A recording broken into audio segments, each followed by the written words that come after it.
ಶಿರಾ ತಾಲೂಕಿನ ಗಿರಾತ್ನಳ್ಳಿ ಗ್ರಾಮದ 4 ತಿಂಗಳ ಮಗು ಸಾವನ್ನಪ್ಪಿರುವ ಘಟನೆ ನಡೆದಿದೆ. ಶಿರಾ ತಾಲೂಕಿನ ಗಿರಾತ್ನಳ್ಳಿ ಗ್ರಾಮದ 4 ತಿಂಗಳಿನ ಮಗುವಿಗೆ 2.5 ತಿಂಗಳ ಇಂಜೆಕ್ಷನ್ ಹಾಕಿಸಿದ ನಂತರ ಮಗು ಸಾವನ್ನಪ್ಪಿದೆ ಎಂದು ಆರೋಪ ಕಂಡುಬಂದಿದೆ. ಇಂಜೆಕ್ಷನ್ ಹಾಕಿಸಿದ ನಂತರ ಮಗು ಸ್ವಲ್ಪ ಹೊತ್ತು ಆಟ ಆಡಿದ್ದು ನಂತರ ಅಸ್ವಸ್ಥವಾಗಿದೆ. ಅದನ್ನು ಕಂಡ ತಂದೆ ತಾಯಿ ಮಗುವನ್ನು ಶಿರಾ ಸರ್ಕಾರಿ ಮಕ್ಕಳ ಆರೋಗ್ಯ ಕೇಂದ್ರಕ್ಕೆ ಕರೆದುಕೊಂಡು ಹೋದ ನಂತರ ಇಲ್ಲಿ ಆಗುವುದಿಲ್ಲ, ತುಮಕೂರು ಶ್ರೀದೇವಿ ಹಾಸ್ಪಿಟಲ್ಗೆ ಕರೆದುಕೊಂಡು ಹೋಗಿ ಎಂದು ಅಲ್ಲಿಂದ ಕಳಿಸಿದ್ದಾರೆ.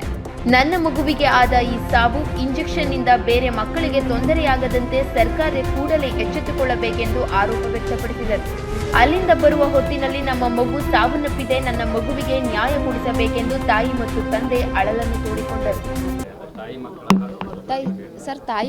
ತಾಯಿ ಮತ್ತು ಮಕ್ಕಳ ಆಸ್ಪತ್ರೆ ಶಿರಾದವರು ಅಲ್ಲಿ ನಮ್ಮ ಪಾಪುಗೆ ಲಸಿಕೆ ಹಾಕ್ಸಿದ್ವಿ. ಅದು ರಿಯಾಕ್ಷನ್ ಆಗಿ ನಾವು ಪಾಪುನ ಹಾಸ್ಪಿಟ್ಲಲ್ಲಿ ಕರ್ಕೊಂಡೋಗಿದ್ವಿ. ಹಾಸ್ಪಿಟ್ಲಿಗೆ ಕರ್ಕೊಂಡೋದ್ಮೇಲೆ ಅದರಲ್ಲಿ ವ್ಯವಸ್ಥೆ ಇಲ್ಲ, ನಮಗೆ ವೆಂಟಿಲೇಟರ್ ವ್ಯವಸ್ಥೆ ಎಲ್ಲೈತೋ ಅಲ್ಲಿ ಕರ್ಕೊಂಡೋಗ್ರಿ. ಶಿರಾದಲ್ಲಿ ತಾಯಿ ಮಕ್ಕಳ ಆಸ್ಪತ್ರೆಯಲ್ಲಿ ಅದು 100 ಬೆಡ್ ಫೆಸಿಲಿಟಿ, ಹೈಟೆಕ್ ಫೆಸಿಲಿಟಿ ಅಂತ ಹೇಳ್ತಿದ್ದಾರೆ. ಅಂದಮೇಲೆ ಒಂದು ವೆಂಟಿಲೇಟರ್ ವ್ಯವಸ್ಥೆ ಏನಕ್ಕೆ ಮಾಡಿಲ್ಲ? ನಮ್ಮಲ್ಲಿ ವೆಂಟಿಲೇಟರ್ ವ್ಯವಸ್ಥೆ ಇಲ್ಲ, ಅದು ಎಲ್ಲಿದೆಯೋ ಅಲ್ಲಿಗೆ ಹೋಗ್ರಿ, ಶ್ರೀದೇವಿ ಮಡಿಲು ಆಪ್ಷನ್ ಕೊಡ್ತೀವಿ, ನೀವು ಎಲ್ಲಿ ಕರ್ಕೊಂಡು ಹೋಗ್ತೀರೋ ಅಲ್ಲಿಗೆ ಹೋಗ್ರಿ ಅಂತ ಹೇಳ್ಬಿಟ್ಟು ಮಗುನ ಕಳಿಸಿದ್ದಾರೆ, ಆಂಬುಲೆನ್ಸ್ ಮಾಡಿ ಕಳಿಸಿದ್ದಾರೆ. ಇದು ಮಗುಗೆ ಅವ್ರು ಹೋಗಿದ ತಕ್ಷಣ ನಮಗೆ ಅಲ್ಲಿ ಆಕ್ಷನ್ ತಗೊಂಡು ಮಗುನ ಅಡ್ಮಿಟ್ ಮಾಡ್ಕೊಂಡು ಮೆಡಿಸನ್ ಅಂತ ಹಾಕಿದ್ರೆ ನಮ್ಮ ಮಗು ಇವತ್ತು ಉಳಿತಾ ಇತ್ತು. ಇವತ್ತು ಅವ್ರ ನೆಗ್ಲಿಜೆನ್ಸಿಯಿಂದನೇ ನಮ್ಮ ಮಗು ಡೆತ್ ಆಗಿದೆ. ನಮಗೆ ಇವಾಗ ಅಷ್ಟು ದೊಡ್ಡ ಹಾಸ್ಪಿಟ್ಲು ಅಂತಂದಮೇಲೆ ಅವ್ರು ಯಾಕೆ ಆಕ್ಷನ್ ತಗೊಂಡಿಲ್ಲ? ನಮ್ಮ ಮಗುಗೆ ಎಲ್ಲ ವ್ಯವಸ್ಥೆ ಇಲ್ಲಿನ ಮೇಲೆ ಹಾಸ್ಪಿಟ್ಲ್ ಅಂತ ಏನಕ್ಕೆ ಮಾಡ್ಕೊಂಡಿದ್ದಾರೆ? ಇವತ್ತು ಅದು ಫಸ್ಟ್ನೇ ಮಗು, ಅವರು ಬಡವರು ಕೂಲಿ ಮಾಡಿ ಒಂದು ಮಗುನ ಸಾಕಬೇಕು ಅಂದರೆ ಎಷ್ಟು ಕಷ್ಟ ಅಂತ ಬಡವರಿಗೆ ಮಾತ್ರ ಗೊತ್ತಿರುತ್ತೆ. ಹಾಸ್ಪಿಟ್ಲರನ್ನು ಇದಲ್ಲ ಇನ್ನೊಂದಕ್ಕೆ ಹೋಗಿ, ಇದಲ್ಲ ಇನ್ನೊಂದಕ್ಕೆ ಹೋಗಿ ಅಂತ ಹೇಳ್ತಾರೆ. ಆ ತಂದೆ ತಾಯಿಗ ನೋವಿರುತ್ತೆ.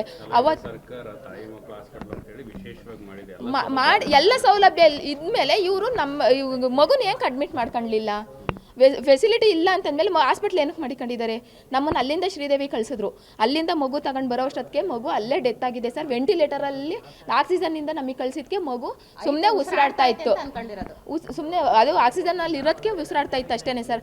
ಶ್ರೀದೇವಿ ಕರ್ಕೊಂಬತ್ತಿದ್ದಂಗೆ ಐಸಿಯುಲ್ ಇದು ಮಾಡ್ತೀವಿ ಅಂತಂತ ಹೇಳಿ ಸತ್ತಿರೋ ಮಗುನೇ ತಗೊಂಡೋಗಿ ಇವರು ಅಡ್ಮಿಟ್ ಮಾಡ್ಕೊಂಡು ಒಂದು 50,000ದವರೆಗೂ ಮಗುನ ಯಾರಿಗೂ ತೋರಿಸಿಲ್ಲ ಸರ್. ಅವತ್ತು ಮಗುನ ತಗೊಂಡೋಗಿ ಒಳಗಡೆ ಇಟ್ಕೊಂಡಿರೋರು ಮಗು ತಾಯಿಗೂ ಸಹಿತ ತೋರಿಸಿಲ್ಲ.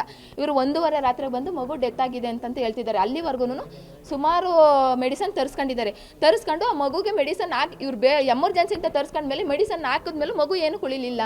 ಸತ್ತಿರೋ ಮಗಿಗೆ ಏನಕ್ಕೆ ಇವ್ರು ಮೆಡಿಸನ್ ತರಿಸ್ಕೊಂಡ್ರು? ಡೆತ್ ಆದ್ಮೇಲೆ ಈ ಮೆಡಿಸನ್ ತಗೊಂಬಂದು ಕೊಡ್ರಿ ಅಂತ ಒಂದು ಮಾನವೀಯತೆ ಡಾಕ್ಟ್ರುಗಳನ್ನ ದೇವರು ಅಂತ ಕರೀತಾರೆ. ಅವ್ರು ಅದನ್ನ ಉಳಿಸ್ಕೊಳ್ಳಿಲ್ಲ ಸರ್. ಸತ್ತಿರೋ ಮಗುಗೆ ನಮ್ಮಲ್ಲಿರೋ ಮೆಡಿಸನ್ ಹಾಕಿದೀವಿ, ಈಗ ನಮಗೆ ಮೆಡಿಸನ್, ಇವ್ರಿಗೆ ಮೆಡಿಸನ್ ಮುಖ್ಯ ಆಯಿತು, ನಮಗೆ ಮಗು ಮುಖ್ಯ ಆಗಲಿಲ್ವಾ ಸರ್? ಇದೆಲ್ಲ ಇತ್ಯರ್ಥ ಆದ್ಮೇಲೆ ಬೇಕಾದ್ರೆ ಇಷ್ಟ ಆಗಿತ್ತಪ್ಪ ಅಂತ ಹೇಳ್ಬೋದಾಗಿತ್ತು. ಸತ್ತಿರೋ ಮಗು ಹೆಸರಿಕೊಂಡು ಇವ್ರು ಮೆಡಿಸನ್ ಸಂಪಾದನೆ ಮಾಡ್ಕೊಬೇಕಾಗಿತ್ತಾ ಶ್ರೀದೇವಿ ಹಾಸ್ಪಿಟ್ಲ್ ಅವರು? ನಮಗೆ ಅನ್ಯಾಯ ಆಗಿದೆ. ಮಗು ಕಳ್ಕೊಂಡಿದ್ದೀವಿ, ನಾವು ಗಂಟು ಇಲ್ಲ ನಂಟು ಇಲ್ಲ ನಂಗೆ ಮಾಡ್ಕೊಂಡಿದ್ದೀವಿ. ಎಲ್ಲ ಫೆಸಿಲಿಟಿ ಅಲ್ಲೇ ಇದ್ದಿದ್ರೆ ಇಷ್ಟೆಲ್ಲ ಆಗ್ತಾ ಇರಲಿಲ್ಲ. ಅವ್ರು ಎಮರ್ಜೆನ್ಸಿ ತಗೊಂಡು ಐಸಿಗೆ ಶಿಫ್ಟ್ ಮಾಡಿ ಮಗುಗೆ ಅಲ್ಲೇ ಏನಾದ್ರು ಟ್ರೀಟ್ಮೆಂಟ್ ಮಾಡಿದ್ರೆ ಇಷ್ಟೆಲ್ಲ ಆಗ್ತಾ ಇರಲಿಲ್ಲ. ಅಲ್ಲಿ ಆ ಹಾಸ್ಪಿಟ್ಲು ನೆಗ್ಲಿಜೆನ್ಸಿಯಿಂದ ನಮ್ಮ ಮಗು ಕಳ್ಕೊಂಡಿದ್ದೀವಿ ನಾವು. ಇದಕ್ಕೆ ಶ್ರೀದೇವಿ ಅವರು ಹೊಣೆ ಮಾಡ್ತೀವಿ ನಾವು. ತಾಯಿ ಮತ್ತು ಮಕ್ಕಳ ಆಸ್ಪತ್ರೆ ಅವ್ರನ್ನೂ ಹೊಣೆ ಮಾಡ್ತಾ ಇದ್ದೀವಿ. ಮತ್ತು ಲಸಿಕೆ ಹಾಕಿದವರು ಅವ್ರನ್ನೂ ನಾವು ನೇರ ಹೊಣೆ ಮಾಡ್ತಾ ಇದ್ದೀವಿ. ನಮಗೆ ಸರ್ಕಾರದಿಂದ ನ್ಯಾಯ ಬೇಕು. ನಮಗೇನು ಇವಾಗ ನಾವು ಕಟ್ಕೊಟ್ಟಿದ್ದೀವಿ ಶ್ರೀದೇವಿ ಹಾಸ್ಪಿಟ್ಲಲ್ಲಿ, ಗೌರ್ಮೆಂಟಿಂದ ಯಾರಾದರೂ ಬರಲಿ ನಮಗೆ ನ್ಯಾಯ ಕೊಡಲಿ ಅಷ್ಟೇ ಸರ್. ಬಡವರಿಗೆ ನ್ಯಾಯ ಸಿಗ್ತಾ ಇಲ್ಲ ಇಲ್ಲಿ. ನಮ್ಮ ಹೆಸರು ವೀಣಾ ಅಂತ ಸರ್.